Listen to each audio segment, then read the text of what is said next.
ओम नमो भगवते वासुदेवाय। आप सभी का हमारे YouTube चैनल पर हार्दिक स्वागत है। आज सुने खटतिला एकादशी व्रत की पौराणिक कथा। आप सभी को खटतिला एकादशी व्रत की हार्दिक शुभकामनाएं। प्रेम से बोलें, लक्ष्मी नारायण भगवान की जय हो। एक बार युधिष्ठिर ने पूछा, हे जगन्नाथ श्री कृष्ण, माघ मास के कृष्ण पक्ष में कौन सी एकादशी होती है, उसके लिए कैसी विधि है तथा उसका फल क्या है। महाप्राज्ञ, कृपा करके ये सब बातें बताइए। श्री भगवान बोले, नृप श्रेष्ठ सुनो। माघ मास के कृष्ण पक्ष की जो एकादशी है वह खटतिला के नाम से विख्यात है, जो सब पापों का नाश करने वाली है। अब तुम खटतिला की पाप हारिणी कथा सुनो, जिसे मुनि श्रेष्ठ पुलस्त ने दालभ्य से कहा था। दालभ्य ने पूछा, ब्राह्मण, मृत्युलोक में आए हुए प्राणी प्रायः पाप कर्म करते हैं, उन्हें नरक में न जाना पड़े, इसके लिए कौन सा उपाय है, ये बताने की कृपा करें। पुलस्त जी बोले, महाभाग, तुमने बहुत अच्छी बात पूछी है, बतलाता हूँ, सुनो। माघ मास आने पर मनुष्य को चाहिए कि वह नहा धोकर पवित्र हो, इंद्रियों को संयम में रखते हुए काम, क्रोध, अहंकार, लोभ और चुगली आदि बुराइयों को त्याग दे। देवादिदेव भगवान का स्मरण करके जल से पैर धोकर भूमि पर पड़े हुए गोबर का संग्रह करे। उसमें तिल और कपास छोड़कर 108 पिंडिकाएं बनाए। फिर माघ में जब आर्द्रा या मूल नक्षत्र आए तब कृष्ण पक्ष की एकादशी करने के लिए नियम ग्रहण करें। भली भांति स्नान करके पवित्र हो शुद्ध भाव से देवादिदेव की पूजा करें। कोई भूल हो जाने पर श्री कृष्ण का नाम उच्चारण करें। रात को जागरण और होम करें। चंदन, अर्गजा, कपूर, नैवेद्य आदि सामग्री से शंख, चक्र और गदा धारण करने वाले देव देवेश्वर श्री हरि की पूजा करें। तत्पश्चात भगवान का स्मरण करके बारंबार श्री कृष्ण नाम का उच्चारण करते हुए कुम्हड़े, नारियल अथवा बिजौर के फल से भगवान को विधि पूर्वक पूजकर अर्घ्य दें। अन्य सब सामग्रियों के अभाव में 100 सुपारियों के द्वारा भी पूजन और अर्घ्य दान किए जा सकते हैं। अर्घ्य का मंत्र इस प्रकार से है, हे सच्चिदानंद स्वरूप श्री कृष्ण, आप बड़े दयालु हैं। हम आश्रयहीन जीवों के आप आश्रय दाता होइए। पुरुषोत्तम, हम संसार समुद्र में डूब रहे हैं, आप हम पर प्रसन्न होइए। कमल नयन, आपको नमस्कार है। विश्व भावन, आपको नमस्कार है। सुब्रमण्य, महापुरुष, सबके पूर्वज, आपको नमस्कार है। हे जगतपते, आप लक्ष्मी जी के साथ मेरा दिया हुआ अर्घ्य स्वीकार करें। तत्पश्चात ब्राह्मण की पूजा करें, उसे जल का घड़ा दान करें, साथ ही छाता, जूता और वस्त्र भी दान दें। दान करते समय ऐसा कहें, इस दान के द्वारा भगवान श्री कृष्ण मुझ पर प्रसन्न हो। अपनी शक्ति के अनुसार श्रेष्ठ ब्राह्मण को काली गौ दान करें। द्विज श्रेष्ठ विद्वान पुरुष को चाहिए कि वह तिल से भरा हुआ पात्र भी दान करें। उन तिलों के बोने पर उनसे जितनी शाखाएं पैदा हो सकती हैं, उतने 1000 वर्षों तक वह स्वर्ग लोक में प्रतिष्ठित होता है।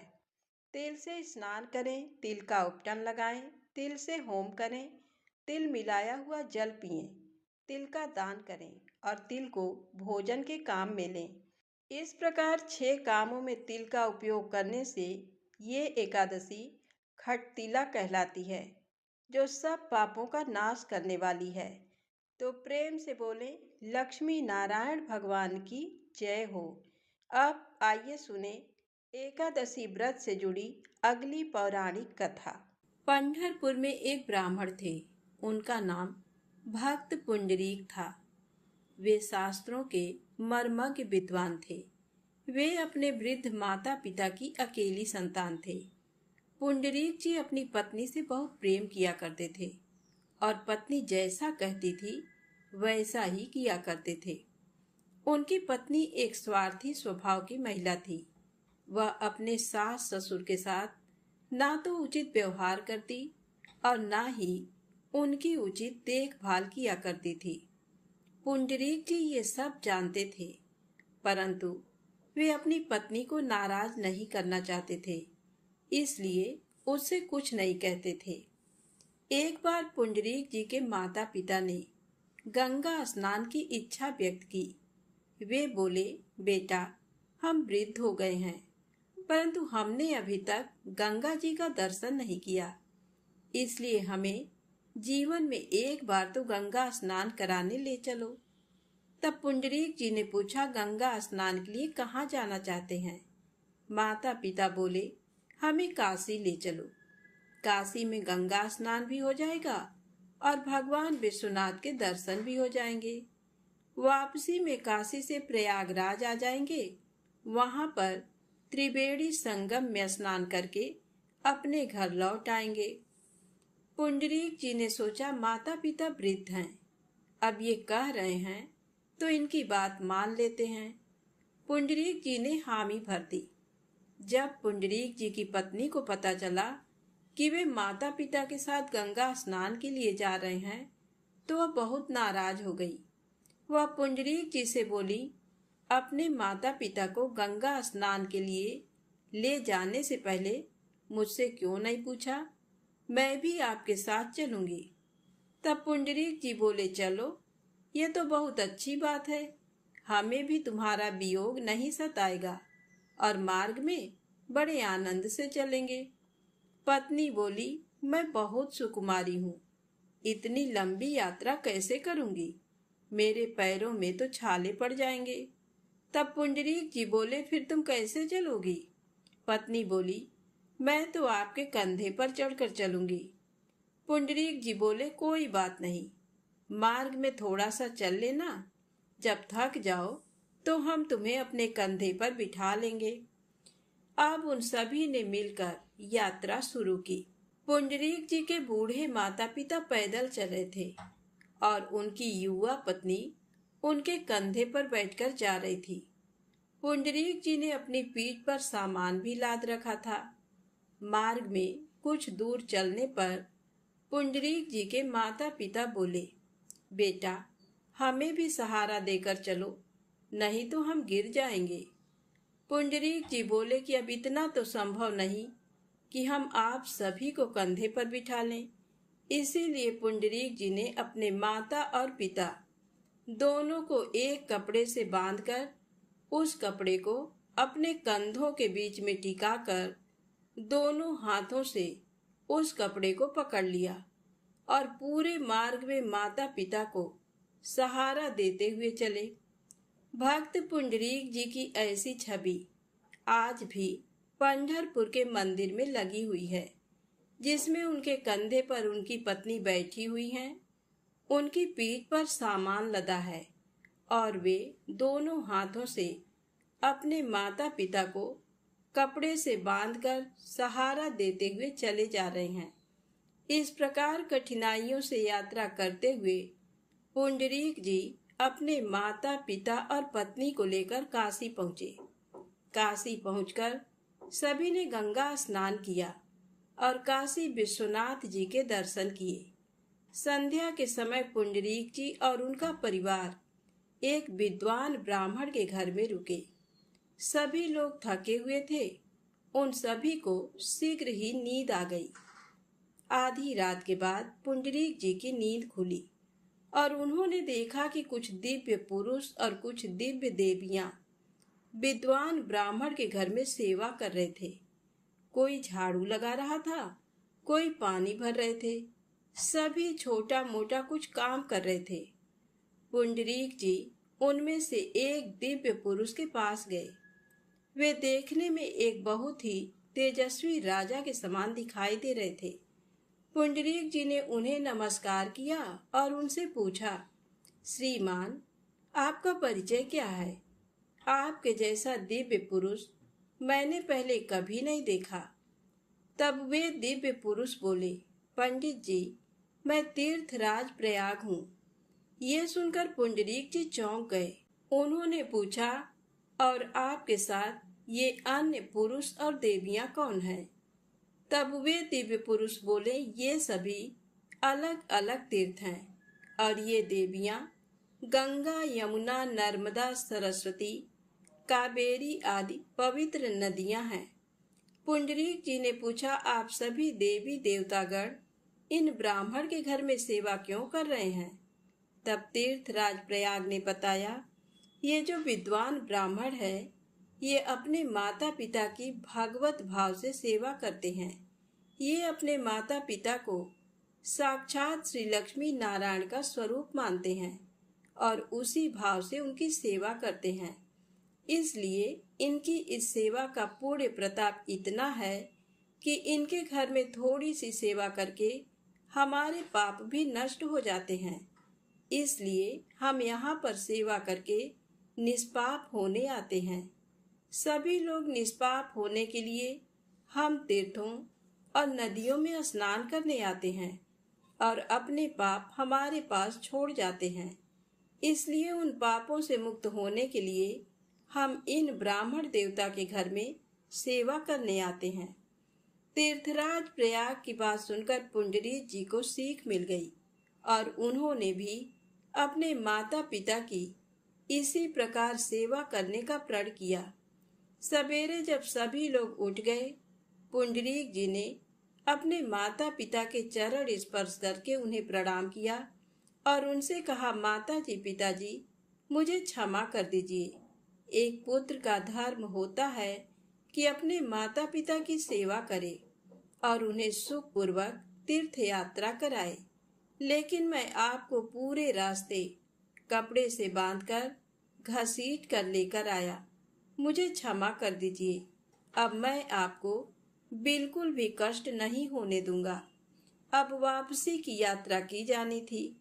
उनकी पत्नी पुंडरीक जी के कंधे पर बैठकर चलने के लिए तैयार थी। पुंडरीक जी शरीर से रिष्ट पुष्ट और बलवान थे, इसलिए उन्होंने अपने एक कंधे पर अपने पिताजी को बैठाया और दूसरे कंधे पर अपनी माता जी को बैठाया। ये देखकर उनकी पत्नी नाराज हो गई और बोली, ये क्या कर रहे हो? आपके कंधे पर बैठकर तो मैं चलूंगी, आप अपने माता पिता को क्यों बैठा रहे हैं? तब पुंडरीक जी बोले, अब मैं अपने माता पिता को कोई कष्ट नहीं होने दूंगा, इसलिए मैं उन्हें कंधे पर बिठाकर ले जा रहा हूँ और अब तुम्हें पूरे मार्ग में पैदल ही चलना है। पत्नी बोली, मैं इतनी दूर पैदल नहीं चल सकती। अगर आप मुझे कंधे पर बैठाकर नहीं ले जाएंगे तो मैं यहीं रह जाऊंगी। ये सुनकर पुंडरीक जी कठोर स्वर में बोले, तुम चाहो तो यहीं रह सकती हो, लेकिन मैं तो अपने माता पिता को ही कंधे पर बैठाकर ले जाऊंगा। ये सुनकर पत्नी समझ गई कि अब पुंडरीक जी ने अपने माता पिता की सेवा करने का निश्चय कर लिया है, इसलिए अब वह उसकी एक नहीं सुनने वाले। इसलिए पत्नी उनके साथ पैदल चलने को तैयार हो गई।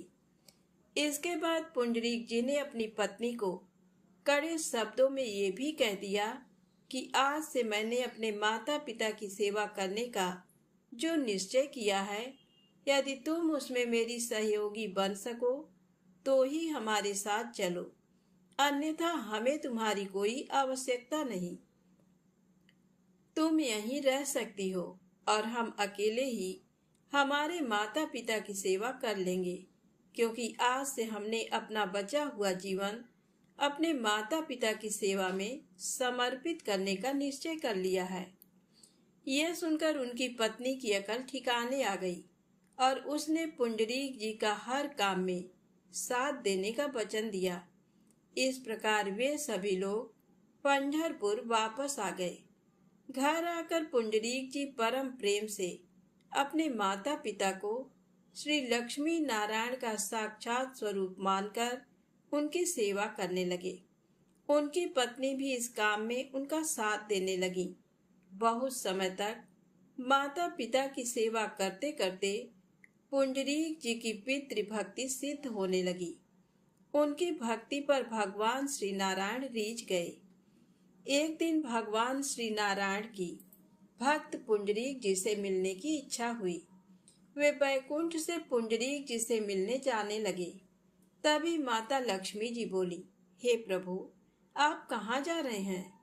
श्री नारायण जी बोले, देखो लक्ष्मी जी, बुरा मत मानना। कोई कहीं जा रहा हो तो पीछे से उसे टोका नहीं करते। लक्ष्मी जी बोली, प्रभु, अब तो मैंने पूछ ही लिया है, तो बता भी दीजिए आप कहाँ जा रहे हैं। तब श्री नारायण बोले कि मैं एक भक्त का दर्शन करने जा रहा हूँ। यह सुनकर लक्ष्मी जी चौंक गई और बोली, सभी ऋषिगण, इंद्र आदि देवता, ब्रह्मा और भगवान शिव भी आपका दर्शन करना चाहते हैं, लेकिन ये ऐसा कौन सा भक्त है जिसके दर्शन आप करना चाहते हैं? तब श्री नारायण बोले, हमारा एक विचित्र भक्त है। वह अपने माता पिता को हमारा ही स्वरूप मानकर बड़े भाव से उनकी सेवा करता है, इसलिए हमारी आंखें उसके दर्शन के लिए तरस रही हैं। लक्ष्मी जी बोली, अगर ऐसी बात है तो मैं भी आपके उस भक्त का दर्शन करने आपके साथ चलूंगी। श्री नारायण बोले, देवी, हमारे भक्त बहुत विचित्र होते हैं। उनको पहचानना आसान काम नहीं। उनका व्यवहार भी बहुत विचित्र होता है। अगर आपको वहाँ उचित सम्मान नहीं मिला तो आप नाराज हो जाएंगी। लक्ष्मी जी बोली, प्रभु, आप भी कैसी बात करते हैं? जिनका दर्शन करने आप जा रहे हैं उनसे मैं सम्मान लेने जाऊंगी? मैं तो उनका दर्शन करने चल रही हूँ। श्री लक्ष्मी जी और श्री नारायण दोनों पंढरपुर में पुंडरीक जी के घर पधारे। उस समय पुंडरीक जी अपने माता पिता को भोजन कराकर शयन करवा चुके थे और उन दोनों के प्रेम से पैर दबा रहे थे। पुंडरीक जी ने श्री लक्ष्मी नारायण जी के साक्षात दर्शन प्राप्त किए, परंतु वे उनका स्वागत करने के लिए नहीं उठे। वे अपने स्थान पर बैठे बैठे ही अपने माता पिता के चरण दबाते रहे। ये देखकर लक्ष्मी जी थोड़ी नाराज हो गई। उन्होंने सोचा, ये कैसा भक्त है? साक्षात भगवान श्री नारायण इसे दर्शन देने आए हैं, लेकिन ये अपने स्थान से उठा भी नहीं। इसने स्वागत तो छोड़िए, नमस्कार भी नहीं किया। अपने घर आए साधारण अतिथि को भी लोग बड़े सम्मान से बिठाते हैं, परंतु इसके यहाँ स्वयं श्री नारायण पधारे हैं और इसने प्रभु को आसन तक नहीं दिया। श्री नारायण लक्ष्मी जी को देख रहे थे कि उन्हें क्रोध आ रहा है। उन्होंने आंखों के इशारे से पुंडरीक जी से बात की और उन्हें समझाया कि लक्ष्मी जी को गुस्सा आ रहा है क्योंकि वह हमारा सम्मान चाहती हैं। पुंडरीक जी समझ गए और उन्होंने अपने पास पड़ी एक ईंट श्री नारायण की ओर फेंक दी और कहा, आप इस आसन के ऊपर खड़े हो जाइए। श्री नारायण उस ईंट पर खड़े हो गए। कुछ देर बाद जब पुंडरीक जी के माता पिता को नींद आ गई, तब वे उठे और उन्होंने भगवान श्री लक्ष्मी नारायण को साष्टांग प्रणाम किया। तब भगवान बोले, भक्त जी, हमारा उचित सम्मान ना होने के कारण देवी लक्ष्मी आपसे कुछ नाराज हैं। इनके मन में कुछ दुविधा है, इसलिए आप इनकी शंका का निवारण कीजिए कि आपने हमारा सम्मान क्यों नहीं किया। तब भगवान बोले, भक्त जी, हमारा उचित सम्मान ना होने के कारण देवी लक्ष्मी आपसे कुछ नाराज हैं। इनके मन में कुछ दुविधा है, इसलिए आप इनकी शंका का निवारण कीजिए कि आपने हमारा सम्मान क्यों नहीं किया। तब पुंडरीक जी बोले, प्रभु, आप बुरा ना मानिएगा, हमने तो आपको बुलाया नहीं, तो आप ये बताइए कि आप यहाँ पर क्यों आए हैं। तब भगवान श्री नारायण बोले, तुम्हारी जो अपने माता पिता के प्रति भक्ति है, उस भक्ति से रीझकर हम तुम्हारे पास आए हैं। तब पुंडरीक जी ने हाथ जोड़कर कहा, प्रभु, जिन माता पिता की सेवा के फलस्वरूप आप श्री लक्ष्मी नारायण स्वयं चलकर मेरे घर पधारे हैं, यदि मैं उन माता पिता की सेवा छोड़कर आपका सम्मान करने आता तो आप उसी समय अंतर ध्यान हो जाते। ये सुनकर देवी लक्ष्मी और भगवान श्री नारायण दोनों मुस्कुरा दिए और बोले, भक्तराज, हम तुम्हारी भक्ति से बहुत प्रसन्न हैं, इसलिए हमसे कुछ वर मांग लो। तब पुंडरीक जी बोले, आप माता पिता की सेवा करने वालों पर कितने प्रसन्न रहते हैं, ये बताने के लिए जिस प्रकार आपने मुझे दर्शन दिए हैं, उसी प्रकार इसी स्वरूप में आप सभी प्राणियों को दर्शन दीजिए, और जब मेरे माता पिता सोकर जग जाएं, तो उन्हें भी आप अपने इस मंगलमय स्वरूप का दर्शन देने की कृपा करें। श्री नारायण बोले, तथास्तु। ऐसा कहकर भगवान श्री नारायण उसी समय मूर्ति रूप में बदल गए, जिसमें भगवान उसी ईंट पर खड़े हुए हैं और अपने दोनों हाथों को कमर पर टिकाए अपने भक्त की प्रतीक्षा कर रहे हैं।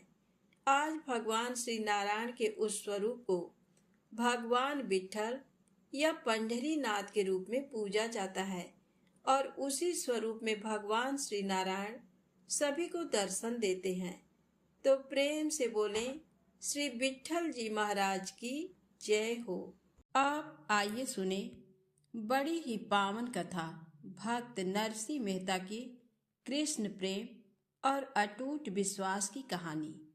इस कहानी को पूरा अवश्य सुनिएगा। तो आइए कहानी को शुरू करते हैं।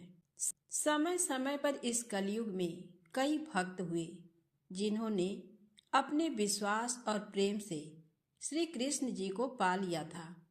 उन्हीं भक्तों में से एक नरसिंह जी का नाम भी लिया जाता है, जिन्होंने अपना सब कुछ खोकर भी ईश्वर पर पूर्ण भरोसा रखा, और अंत में साक्षात कृष्ण जी ने आकर उनका कार्य किया, जो इतिहास में नानी बाई के मायरे के नाम से प्रसिद्ध हुआ। नरसिंह जी का जन्म गुजरात के जूनागढ़ में हुआ था। इनके पिता का नाम कृष्णदास था और माता का नाम दया कुंवर था। बाल्यावस्था में ही नरसिंह जी के माता पिता का देहांत हो गया था, इसलिए वो अपने बड़े भाई और भाभी के संरक्षण में बड़े हुए। उनकी भाभी का व्यवहार उनके साथ अच्छा नहीं था। वो नित्य प्रति नरसिंह जी को ताने देती थी। एक दिन भाभी के तानों से परेशान होकर नरसिंह जी घर से निकल गए। कुछ दूरी पर एक महादेव जी का स्थान आया। उन्होंने वहां 3 दिन बिना कुछ खाए महादेव जी को याद किया और उनकी शरण में पड़े रहे।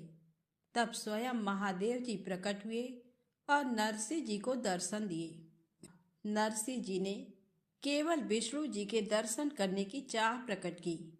भोलेनाथ बहुत प्रसन्न हुए और वो नरसिंह जी को अपने साथ बैकुंठ ले गए, जहां उन्होंने विष्णु जी के दर्शन किए। विष्णु जी के दर्शन से नरसिंह जी पूरी तरह भक्तिमय हो गए और उन्होंने उस दिन से ही कृष्ण जी के भजन गाने शुरू कर दिए। वो बैकुंठ से वापस आकर अपनी भाभी से मिले और उनके चरण स्पर्श करके उन्हें धन्यवाद दिया और कहा कि आप ही के कारण आज मुझे शिव और विष्णु दोनों के दर्शन प्राप्त हुए। उस दिन से ही नरसिंह जी अपने कृष्ण जी के भजन गाते हुए अपना जीवन चलाने लगे। श्री कृष्ण जी की असीम कृपा से नरसिंह जी को आगे से आगे रास्ते मिले और एक दिन उनके पास अपार धन और वैभव भी हो गया। उनकी शादी भी हो गई और उनके 2 बच्चे हुए। लड़के का नाम सदानंद और लड़की का नाम नानी बाई था। समय की गति के साथ नानी बाई बड़ी हुई और नरसिंह जी ने उनका विवाह अनजान नगर के किसी सेठ के यहाँ कर दिया। कुछ समय बाद उनकी पत्नी का भी देहांत हो गया। फिर भी वो विचलित नहीं हुए और अपनी कृष्ण भक्ति में लीन रहते थे। उनका पुत्र भी अपने पिता के साथ कृष्ण जी के भजन गाता और अपना व्यापार चलाता था।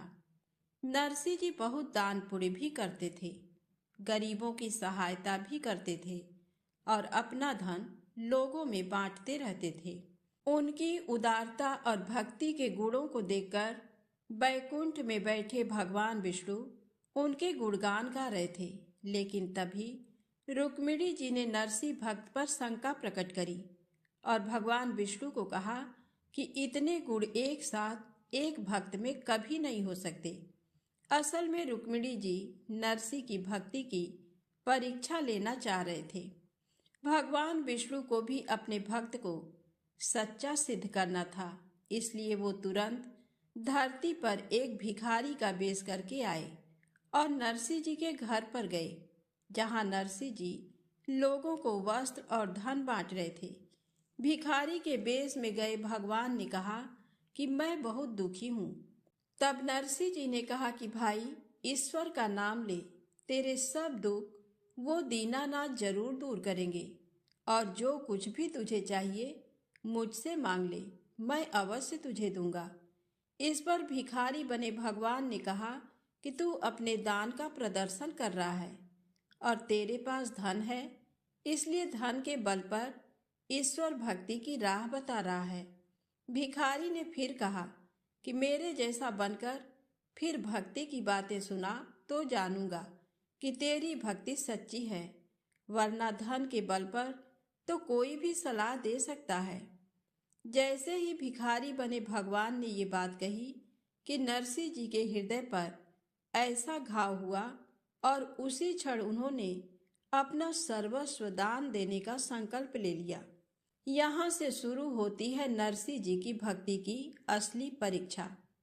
भक्ति करना कठिन है, लेकिन उससे बड़ा कठिन है भक्ति को निभाना, जो बिना कड़ी परीक्षा दिए कभी नहीं निभ सकती। भक्ति जब परीक्षा रूपी आग में तपकर बाहर आती है, तभी वो संसार में अपनी एक पहचान बनाती है और यही ईश्वर अपने भक्त से चाहता है। इसी कारण वो अपने भक्त को संसार में एक उदाहरण बनाने के लिए परीक्षा रूपी रचना करता है और यहीं से शुरू होती है विश्वास की सच्चाई। नरसिंह जी ने अपना सब कुछ दान कर दिया और अपने तान तंबूरे लेकर अपने पुत्र के साथ जंगल की ओर निकल पड़े। कुछ समय बाद पुत्र की भी अकाल से मृत्यु हो गई। इतने पर भी उनका हौसला नहीं टूटा, क्योंकि वो इन सब मोह माया को अपनी भक्ति में बाधा मानते थे, जो स्वतः ही छूटती जा रही थी। अब तो नरसिंह जी अकेले ही अपनी धुन में कृष्ण भजन करते और आगे बढ़ते रहते थे। उनकी कृष्ण भक्ति से कई साधु संत भी उनके साथ आ गए और वो एक जगह जंगल में कुटिया बनाकर रहने लगे। उनके रोज का एक ही क्रम था, भगवान को जगाना, उन्हें भोग लगाना और उनको अपने भजनों से रिझाना। उनके भजन में इतनी मधुर रसधारा निकलती थी कि दूर दूर से साधु लोग सुनने आ जाते थे। इस तरह उनके भजन में इतना समर्पण और प्रेम था कि जब भी वो भजन गाते थे, हमेशा मूर्ति से फूल गिरते थे। लेकिन उनकी भक्ति और ईश्वर के प्रति प्रेम को देखकर कई पाखंडी संत उनसे ईर्ष्या करने लगे और उन्हें नीचा दिखाने का प्रयास करने लगे। एक दिन आधी रात को नरसिंह जी के दरवाजे पर एक औरत सहायता लेने आई और नरसिंह जी को कहने लगी कि मेरा पति बहुत बीमार है और मुझे रुपयों की जरूरत है। नरसिंह मेहता के पास कुछ भी नहीं था, फिर भी शरण में आए हुए की सहायता करना वो अपना धर्म समझते थे। इसलिए उन्होंने उस औरत से कहा कि अभी तो तुम घर जाओ और अपने पति की सेवा करो, कल तक मैं तुम्हारे लिए रुपयों का प्रबंध करता हूँ। नरसिंह जी अगले दिन सुबह साहूकार के पास गए और रुपए मांगे।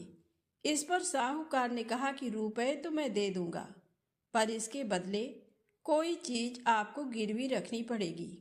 नरसिंह जी ने कहा कि मेरे पास तो गिरवी रखने जैसी कोई चीज नहीं है।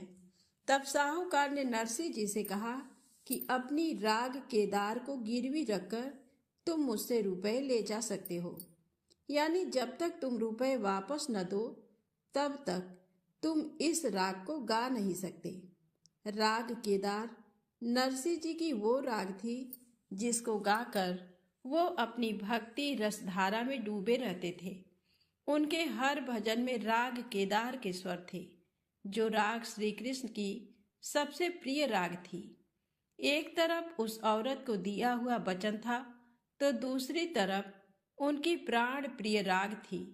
फिर भी अपने मन पर पत्थर रखकर इस बात को कागज पर लिखकर दे दिया कि मैं जब तक साहूकार जी के पैसे नहीं लौटा दूं तब तक मैं राग केदार नहीं गाऊंगा। नरसिंह जी रुपए लेकर अपनी कुटिया में गए और पूरे दिन उस औरत का इंतजार करते रहे और रात होते ही वो अपने प्रभु के चरणों में शीश रखकर सो गए। तभी अचानक वो औरत आई। नरसिंह जी कहने लगे कि लो बहन, मैंने तुम्हारे लिए रुपयों का प्रबंध कर लिया है। वो औरत जोर जोर से हंसने लगी और नरसिंह जी के पास आकर उसे अपनी वासना रूपी मोह जाल में बांधने लगी। नरसिंह जी ने उससे कहा कि वासना तो नर्क का द्वार है। तुम ऐसा विचार करके क्यों अपना जन्म खराब करना चाहती हो और तुमने इस प्रकार मेरे साथ छल क्यों किया। वो औरत बोली कि मैं तुम्हारी प्रभु भक्ति को खत्म करना चाहती हूँ। इस पर नरसिंह जी ने फिर उस औरत को समझाया कि प्रभु भक्ति को समाप्त करना किसी के हाथ में नहीं है, इसलिए तुम भी श्री कृष्ण की शरण में जाओ और ये वासना का विचार मन से निकाल दो। वो दीनानाथ तुम्हें अवश्य क्षमा कर देगा। जब बार बार नरसिंह जी ने उसके प्रेम प्रस्ताव को अस्वीकार किया तो उस औरत ने दूसरी चाल चली और तुरंत उसने अपने हाथ से ही अपने कपड़े फाड़ दिए और जोर जोर से चिल्लाने लगी। जब आसपास के लोग इकट्ठे हुए तो उस औरत ने नरसिंह जी के चरित्र पर उंगली उठाई। नरसिंह जी कुछ समझ नहीं पाए कि उनके साथ क्या हो रहा है। वो चुपचाप खड़े ईश्वर की लीला को देख रहे थे। तभी आसपास के लोग नरसिंह जी को ढोंगी समझकर उन पर चरित्रहीन का आरोप लगाकर उन्हें पकड़कर राजा के पास ले गए। उसके बाद नरसिंह जी को राजा के सामने पेश किया और वहां उपस्थित नरसिंह जी के शत्रुओं ने राजा को कहा कि यदि नरसिंह जी राग केदार गाकर भगवान के गले से माला निकाल कर बता दे तो हम नरसिंह जी को सच्चा भक्त मान लेंगे। राजा ने नरसिंह जी को केदार राग गाने की आज्ञा दी, लेकिन नरसिंह जी ने तो अपनी राग केदार गिरवी रख दी थी। नरसिंह जी धर्म संकट में थे। वो दरबार में खड़ी कृष्ण जी की मूर्ति के पास गए और कहा कि हे दीनों के दीनानाथ, मुझे मृत्यु का भय नहीं है, पर ये कलंक माथे लेकर मरना नहीं चाहता। तभी ईश्वर का ऐसा चमत्कार हुआ कि उनका लिखा हुआ वो गिरवी वाला कागज उड़कर आ जाता है और नरसिंह जी के चरणों में पड़ता है। नरसिंह जी ने तुरंत राग केदार गाई। जब वो आंखें बंद करके मग्न होकर कृष्ण जी का भजन गा रहे थे, तभी कृष्ण जी की मूर्ति से माला निकलती है और नरसिंह जी के गले में आकर पड़ जाती है। राजा, मंत्रीगण और सारी प्रजा इस दृश्य को देखकर आश्चर्य से भर गए और सभी नरसिंह जी की जय जयकार बोलने लगे। नरसिंह जी पर झूठा इल्जाम लगाने वाले को राजा ने मृत्यु दंड सुनाया, लेकिन नरसिंह जी ने राजा को उन्हें माफ करने की प्रार्थना करी। वो सभी विरोधी लोग नरसिंह जी के पांव में पड़कर माफी मांगने लगे। भक्त की यही विशेषता है कि वो अपना बुरा चाहने वाले का भी कभी बुरा नहीं चाहता। इसी तरह भगवान के भजन करते करते कई वर्ष बीत चुके थे। उधर नानी बाई की पुत्री बड़ी हो चुकी थी तो उसके विवाह की तैयारियां होने लगी। नानी बाई के ससुराल वाले शुरू से ही नरसिंह जी के संत होने पर बहुत नाराज थे और नानी बाई को बहुत परेशान किया करते थे और इसीलिए उसको इतने वर्ष तक अपने पिता से मिलने भी नहीं दिया। अब नानी बाई की लड़की की शादी तय हो गई तो नानी बाई के ससुराल वालों को ये चिंता होने लगी कि नानी बाई का मायरा कौन भरेगा। मायरा बरसों से चली आ रही एक ऐसी परंपरा है जिसमें अपनी संतान की शादी पर भाई द्वारा बहन को और बहन के ससुराल वालों को गहने, कपड़े इत्यादि उपहार दिए जाते हैं। नानी बाई के ससुराल वाले उनको ताने देने लगे कि तेरा बाप तो खुद मांग मांग कर पेट भरता है, तो तेरा मायरा कैसे भरेगा। नानी बाई के भाई की मृत्यु के बाद नानी बाई का अपने पिता के सिवा मायके में कोई दूसरा नहीं था। नानी बाई के ससुराल वालों ने नानी बाई के पिता को नीचा दिखाने के लिए एक मायरे की भारी लिस्ट बनाकर नरसी जी के पास भेजी। उस लिस्ट में इतना सामान लिख दिया था जितना आज तक न किसी ने लिखा और न कोई भविष्य में लिख पाएगा।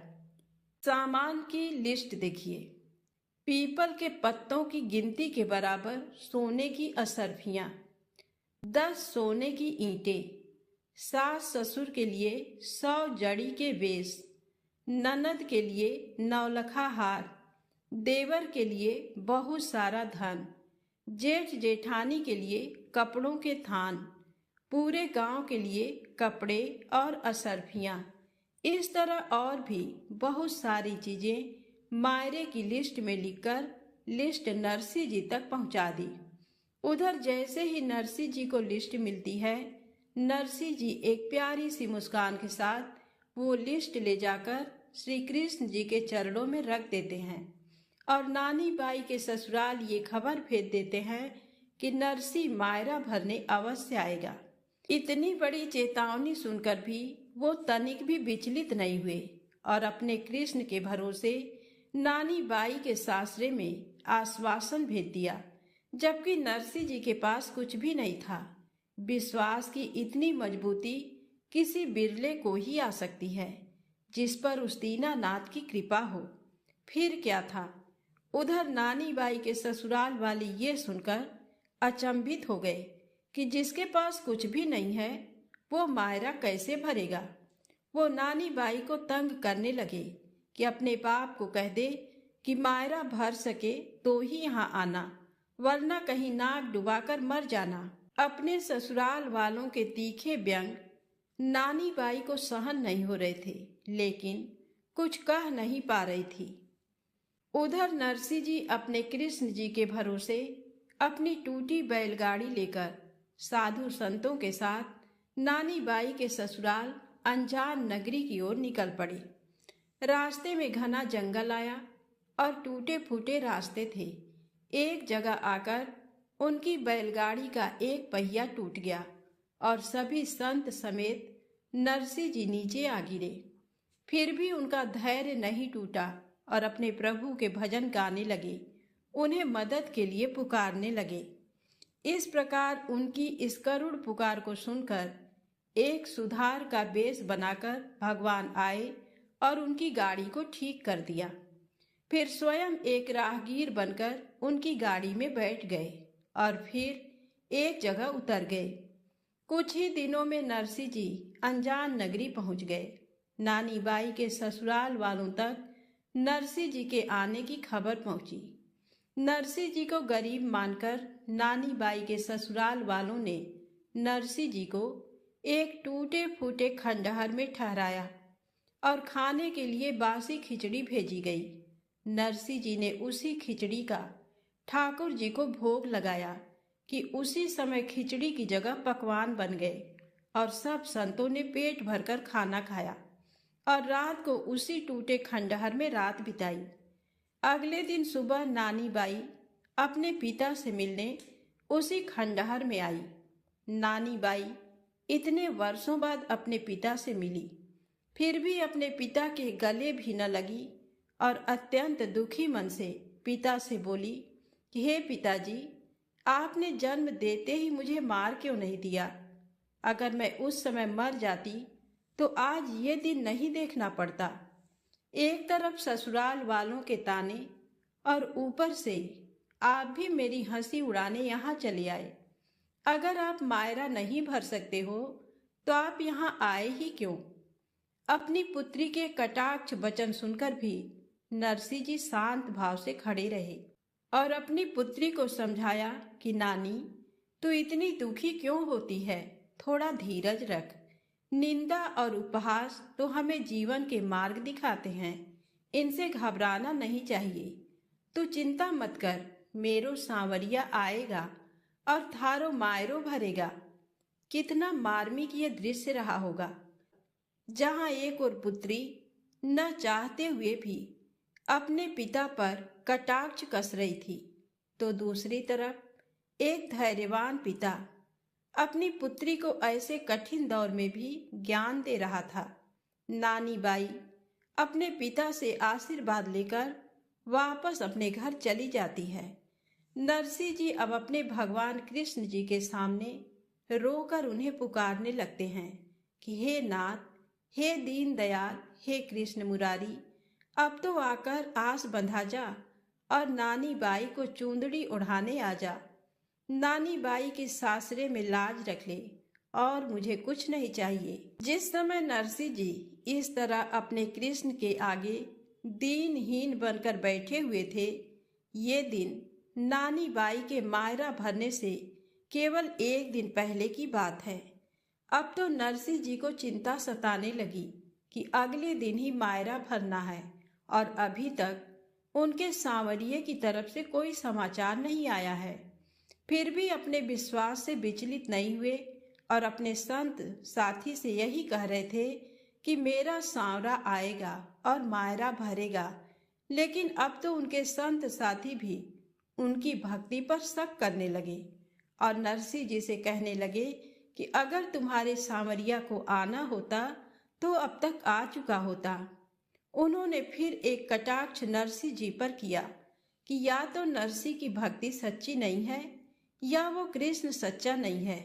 ये बात सुनी कि नरसिंह जैसे घायल पक्षी की तरह छटपटाने लगे, क्योंकि कोई भी भक्त अपने भगवान के लिए नहीं सुन सकता।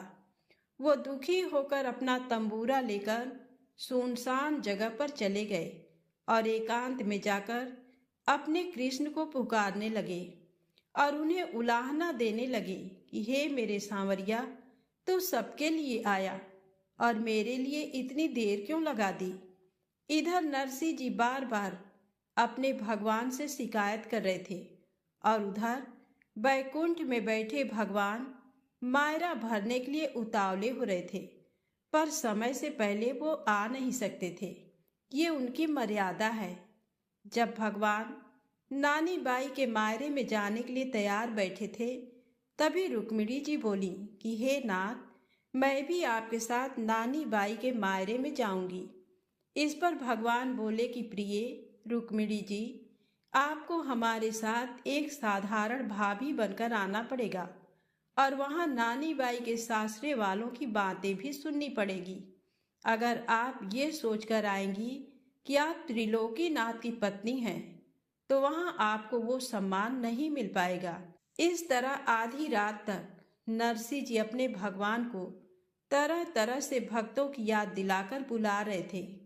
तंबूरा बजा बजाकर जब उनके हाथ से खून निकलने लगे तो वो बेसुध होकर एक जगह गिर पड़े। तभी अचानक घोड़ों के हिनहिनाने की आवाज आती है और नरसिंह जी को होश आता है, तो देखते हैं कि सांवरा सेठ अपनी रुक्मणी के साथ रथ में सवार होकर आए हैं। नरसिंह जी पहले तो अपने भगवान से बहुत नाराज हुए और रूठकर अपना मुंह फेर लिया। तब भगवान कृष्ण ने नरसिंह से देर से आने की माफी मांगी और अपने भक्त नरसिंह को गले से लगा लिया। उसके बाद श्री कृष्ण जी अपार संपत्ति, धन, कपड़े, कीमती सामान, जितना भी मायरे की लिस्ट में लिखा था, वो सब लेकर नरसिंह जी के साथ नानी बाई के घर गए। वहां जाकर नानी बाई को चूंदड़ी उड़ाई और इतना धन लुटाया कि नानी बाई के सासरे वाले तो जैसे गूंगे ही हो गए और शुद्ध बुद्ध ही खो बैठे। उस नगरी को इतना मालामाल कर दिया कि सभी लोग भक्ति की ऐसी महिमा को देखकर धन्य हो गए। चारों तरफ भक्त और भगवान की जय जयकार गूंजने लगी। नानी बाई की सभी सखियां गीत गाने लगीं। नरसिंह जी के जीवन की अब कोई इच्छा शेष नहीं रही। नानी बाई का मायरा भरकर भगवान ने उनकी संसार में लाज रख ली।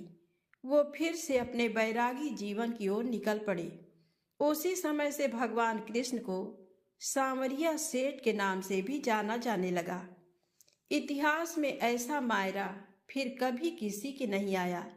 नरसिंह जी की भक्ति विश्वास की चरम सीमा है।